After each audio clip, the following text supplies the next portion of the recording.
Are you going to get that? My wife asked. Get what? I didn't know what she was talking about. We had just finished unpacking, and I was taking the last of the moving boxes out to the garage. The door, she replied. Didn't you hear the knocking?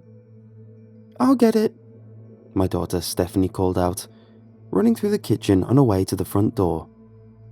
No, you won't, I said, setting the boxes I was carrying down on the counter before walking towards the front door. You're going to go upstairs and help your brother put all the toys away. But, Stephanie began to protest. Butts are for sitting. Now, get yours upstairs and help your brother. I pointed at the staircase.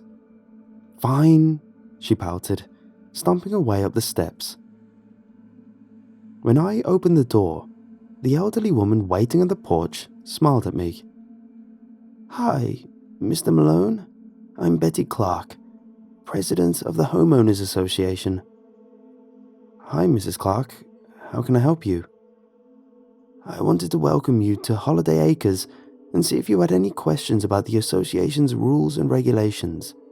I assume you had a chance to read them over before you signed them?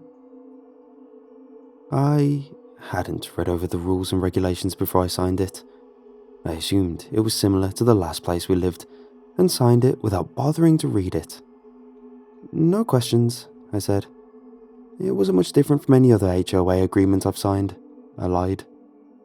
So, you're okay with a holiday clause? She asked, raising her eyebrow. With Easter coming next weekend, I figured I should make sure you understood it. I had no idea what the holiday clause was, but made a mental note to check it out once I was done cleaning up. Totally fine with it, I lied. It seems perfectly reasonable. You don't have to worry about us, I added. Okay then. She turned to leave but stopped. If you have any questions, she held my gaze while the smile dropped from her face. Any at all, please don't hesitate to ask. The smile returned as quickly as it had disappeared. Have a great day, Mr. Malone, and welcome to Holiday Acres. As I watched her walk down the driveway and up the street, my wife came up behind me and wrapped her arms around my waist. Who was that? She asked. Mrs. Clark, President of the Holiday Acres Homeowners Association. What did she want? She was just stopping by to welcome us to the neighborhood and see if we had any questions about the subdivision's rules and regulations. That was nice of her, my wife said, releasing my waist from her grip so she could return to the kitchen. Yeah, it was, I said, but I didn't really mean it. I was too busy wondering what was in that holiday clause that was important enough to make the president of the Homeowners Association make a house call. Where did you put the HOA paperwork? I asked my wife after I'd finished moving all of the empty moving boxes to the garage. I think you put it in the lockbox with the mortgage paperwork, she answered. Why do you need it? I just want to check something real quick. Something Mrs. Clark said struck me as a bit odd. Nothing serious, I hope.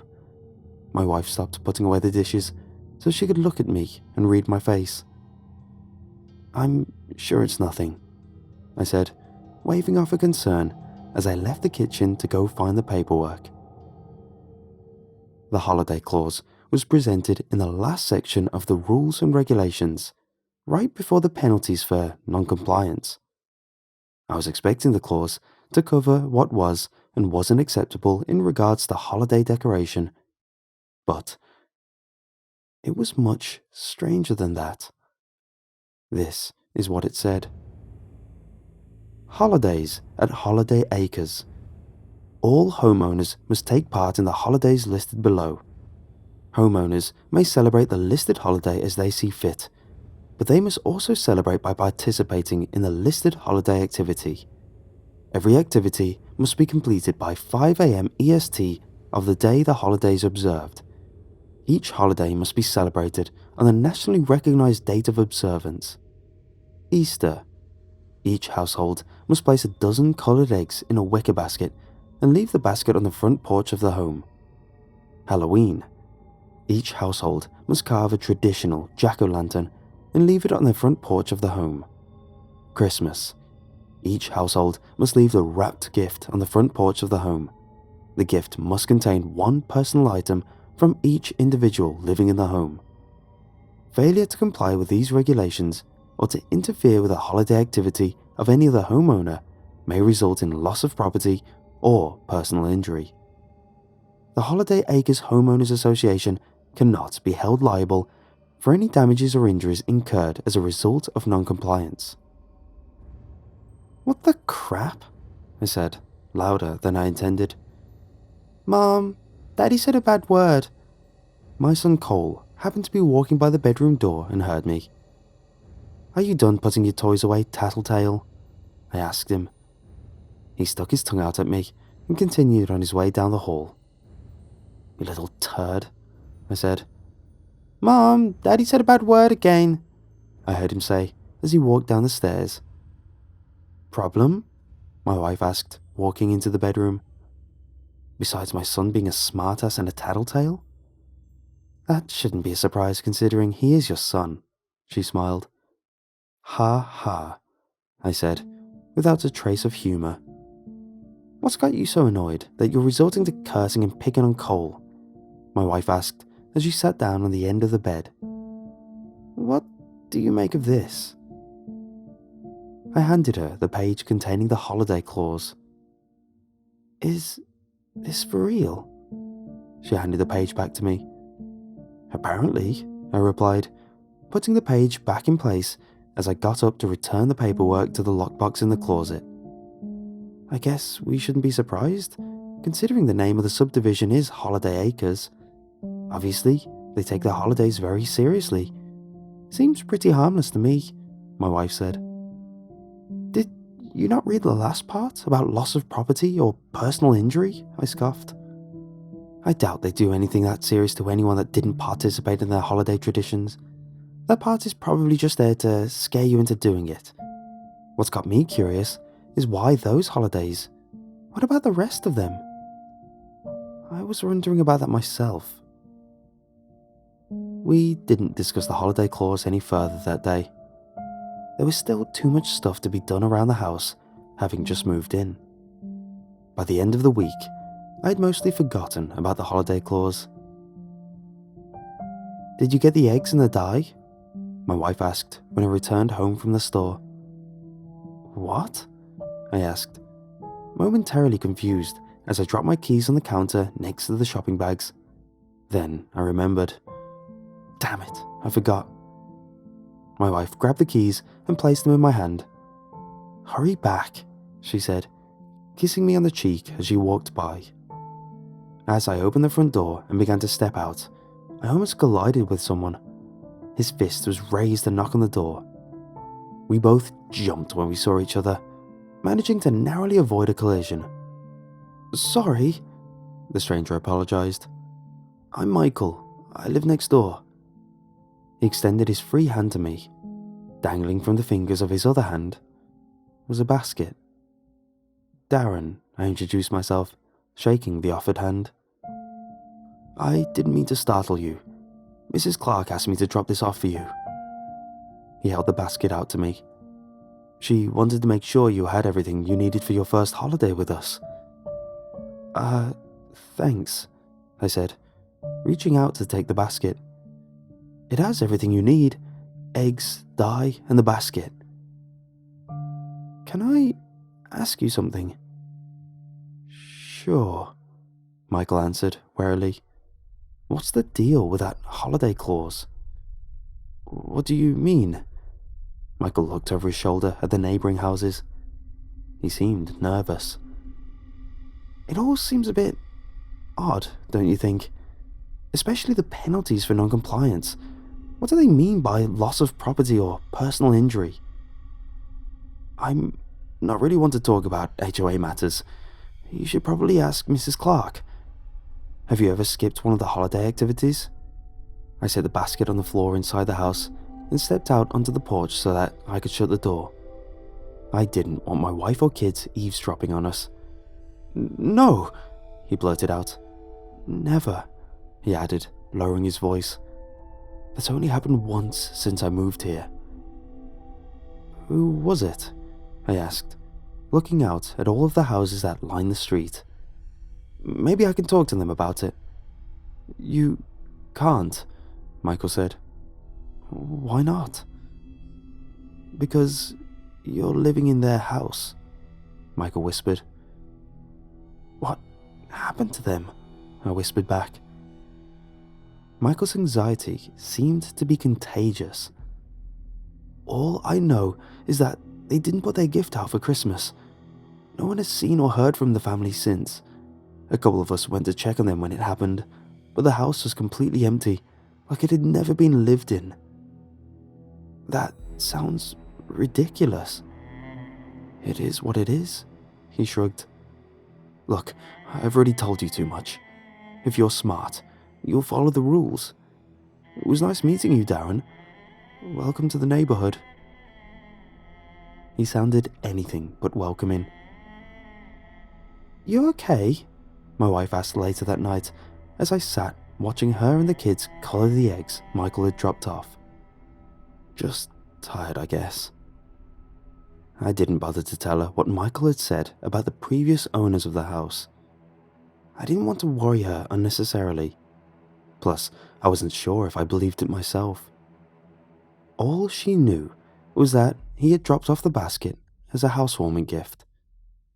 You look like you could use a drink. She walked over to the fridge, pulled out a bottle of beer, and popped the cap off before setting it in front of me. I won't argue with that, I said, saluting her with a bottle. If I could go back in time and change one thing about that night, I wouldn't have had that beer. That one beer led to a second beer, then to a third, and before I knew it, I had finished the whole pack.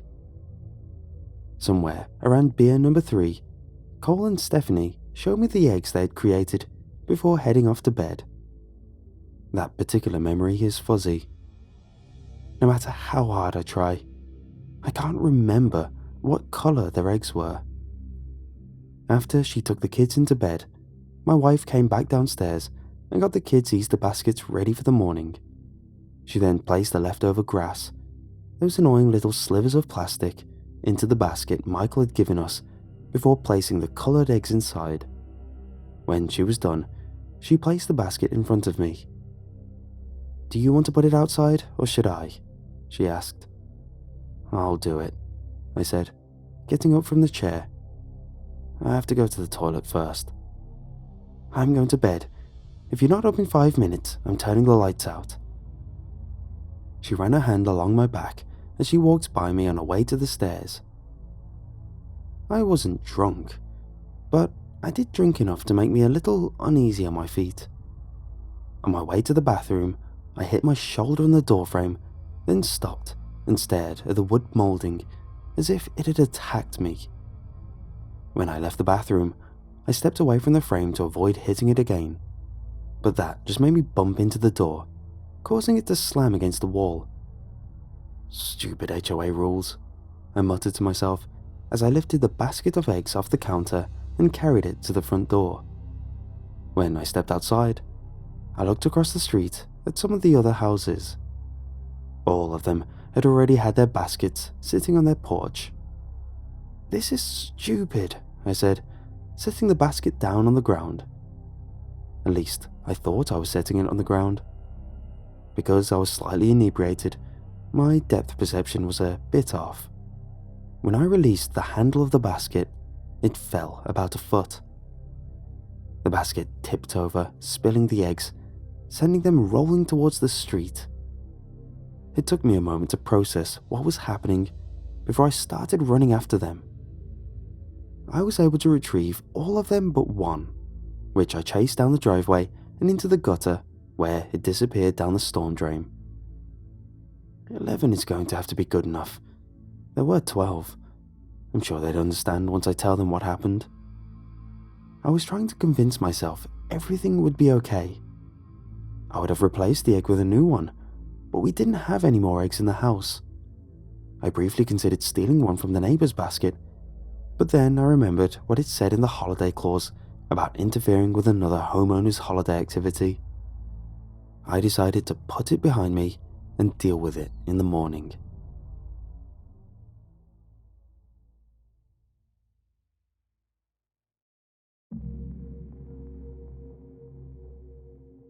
Cole? Stephanie? My wife's frantic voice woke me up. What's going on? My throat was dry and my voice came out as a croak. I can't find the kids, she said from the doorway. What? I got out of bed and rushed into the hall. When I checked the kids' rooms, I noticed that both of their beds had been made as if they'd never slept in them. Did you make their beds? I asked my wife. No, they were like that when I got up. Seeing the beds made up like that was strange, since neither of our kids had ever done anything like that before. Their beds were usually just a jumble of sheets and blankets. Did you check downstairs? I asked, running down the steps. Yes, I checked everywhere. They haven't even touched their Easter baskets, my wife replied, following me through the dining room and into the kitchen. The Easter basket, I said to myself, remembering what had happened last night when I set the basket of eggs on the front porch. What did you say? My wife asked. Nothing. Don't worry about it. I walked over to her and placed my hands on her shoulders. Why don't you make us some coffee while I go outside and see if they might be playing somewhere in the neighborhood? Okay. She nodded as she spoke. I ran back upstairs, threw on some pants and a pair of slippers, and rushed out of the front door. I would have kept running if it weren't for the Easter basket sitting on my front porch. It was the same basket I left out the night before, only the eggs were no longer in it. In their place was a folded piece of paper. I knelt down to retrieve the paper. It had a handwritten note. I didn't bother to stand up as I unfolded it and read it. This is what it said. Dear Mr. and Mrs. Malone, we regret to inform you that you have failed to complete your holiday activity as is required by the rules and regulations of your homeowners association. Since this is your first holiday with us, and since you did try to complete the activity, we are going to give you a chance to redeem yourself. We have taken your children and hidden them within the confines of the Holiday Acres subdivision.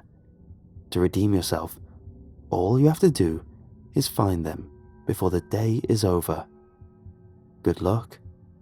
Sincerely yours, the Holiday Acres Easter Bunny. P.S. I'll give you a hint to get you started. What was lost can easily be found. The paper crumbled in my hand as I stood up and clenched my fists. Someone in the neighborhood took my kids, and they were going to pay for it. They could threaten me all they wanted, but I draw the line at my kids. They had nothing to do with what happened. It was entirely my fault. I cut across my yard and through my neighbor's yard until I came to the home of Mrs. Clark. Using my clenched fist, I pounded on the door until she answered. How can I help you, Mr. Malone? She wasn't intimidated by my threatening posture. Where are they? I thrust the note into her face. She pulled a pair of reading glasses out of her pocket and used them to read the note. It says here they are somewhere in the neighborhood. She put the glasses away and handed the note back to me. Tell me, where are they? I yelled at her. I don't know where they are, Mr. Malone. If I did know, I would tell you. She placed a hand on my shoulder, trying to comfort me. This may come as a surprise to you, but I'm not your enemy here. None of us are. Your neighbors didn't take your children. The subdivision did. I don't understand. Come inside. She moved to the side as she invited me into her home. A few minutes later, she set a cup of tea in front of me, then took the seat across the table. "We don't know what they are, or how long they've been here," she said, staring into the swirling liquid of her cup as she stirred her tea. "We just know that, as long as we follow the rules and regulations, they leave us alone. You should consider yourself lucky that they are giving you a second chance. They aren't normally that forgiving." Do you know how insane that sounds? I do, but you know I speak the truth. The proof is in your hands. I looked down at the crumpled note. What am I supposed to do? Go find your children, Mr. Malone. Can you help me? The question came out as a whine. Maybe you could convince some of the neighbors to help me. I think you already know that this is something you have to do on your own. I will give you whatever moral support I can, but I can't aid you in any other way. I don't even know where to begin, I said, getting up from the chair. Start with a clue, she suggested. Have you recently lost something? I don't know, I said, letting her lead me through the house and out the front door. You'll think of something, she said. I'm sure of it. Good luck, Mr. Malone. With that, she shut her door, leaving me all alone. She was right. I did think of something I had lost, but it took me an hour of searching through neighbors' yards and knocking on doors before I even considered it.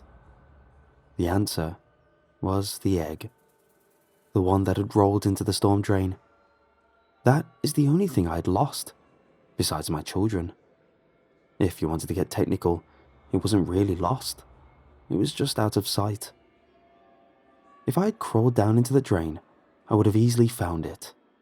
They're in the storm drain. They have to be. I ran back to the drain the egg rolled into and started calling for my children. I yelled until I was hoarse. When I didn't get a response, I went to the next drain and did the same thing. I yelled down every drain in the neighborhood, but found no sign of my children. I was starting to give up hope when I remembered there was still one drain left to search. The one in the middle of the retention pond at the back of the neighborhood. I ran to the back of the neighborhood and threw myself over the fence, all the while calling out my children's names. Thankfully, it hadn't rained in weeks, leaving the pond dry and full of weeds.